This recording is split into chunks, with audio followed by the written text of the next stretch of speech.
রাজধানীতে আবারও সয়াবিনের দাপট, লক্ষ্মীপুরে 436 কোটি টাকার সয়াবিন উৎপাদন।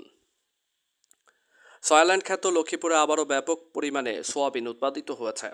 দেশের মোট উৎপাদিত সয়াবিনের 80% সয়াবিন উৎপাদিত হয় এই জেলায়। এর মধ্যে রামগতি ও কমলনগর উপজেলায় সবচেয়ে বেশি সয়াবিন উৎপাদিত হচ্ছে।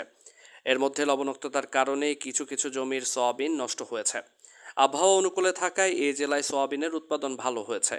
লক্ষ্মীপুর জেলার 39,640 হেক্টর জমিতে বিনা সহ অন্যান্য জাতের সয়াবিন চাষ হয়েছে। এছাড়া বিভিন্ন উচ্চ ফলনশীল জাতের সয়াবিন এখানে চাষ হচ্ছে।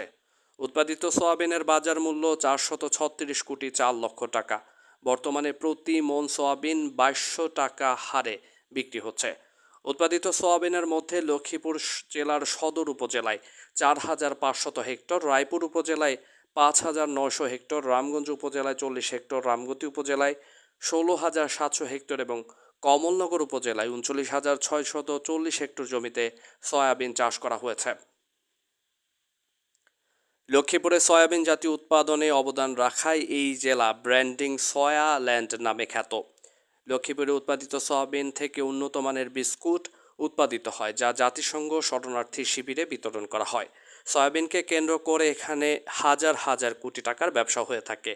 ব্যাংক এই ব্যবসায় বিনিয়োগ করে। স্থানীয় অনেকে ঋণ নিয়ে সয়াবিন চাষ করে থাকে। ঋণের টাকা পরিশোধ করতে স্থানীয় কৃষক ক্ষতিগ্রস্ত হয়।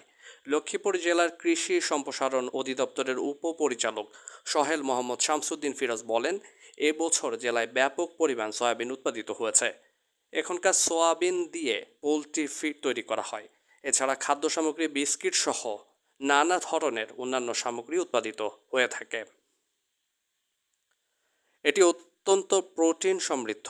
ভবিষ্যতে এখানে সয়াবিন প্রক্রিয়াজাতকরণ কারখানা প্রতিষ্ঠার চেষ্টা করছি। এতে তেলের আমদানি কমবে এবং দেশের অর্থ সাশ্রয় হবে। আমাদের এবার সম্ভাব্য উৎপাদন ধরেছি আমরা প্রায় 79,280 মেট্রিক টন, যার বাজার মূল্য প্রায় 436 কোটি টাকা। আশা করা যাচ্ছে যে ভবিষ্যতে আমাদের জাতগুলো আসবে, এগুলো কৃষক করে আরও লাভবান হবেন এবং আমাদের বাজার মূল্য বৃদ্ধি পাবে এবং এখান থেকে ভালো একটা অঙ্ক তারা পাবে। লক্ষ্মীপুরের সয়াবিন দিয়ে মেনলি আমরা আসলে পোলট্রি ফিডে যাচ্ছি না, বিশেষ করে পোলট্রি ফিডে এটা বেশি হচ্ছে এবং কিছু কিছু সয়া প্রোডাক্ট আমাদের যেগুলো খাওয়ার জন্য সয়া নাগেট, সয়া খাচ্ছে। তো বিশেষ করে আমাদের এই মানে পোলট্রি ফিডে বেশি যাচ্ছে এগুলো মানে খুবই সুস্বাদু এবং পুষ্টিকর, প্রোটিন সমৃদ্ধ। এগুলো আমাদের যে সব পোলট্রি শিল্প দিয়ে তারা খুব উপকার পাচ্ছে। আর পাশাপাশি আমাদের যে সয়া নাগেট বা আমাদের সয়াবিন যেগুলো আছে এগুলো অত্যন্ত পুষ্টিকর। এগুলো আমরা যদি খাওয়ার ডেইলি ডায়েটে আমরা রাখতে পারি, এগুলো আমরা প্রোটিন সমৃদ্ধ, এখান থেকে মানুষ পুষ্টি পাচ্ছে।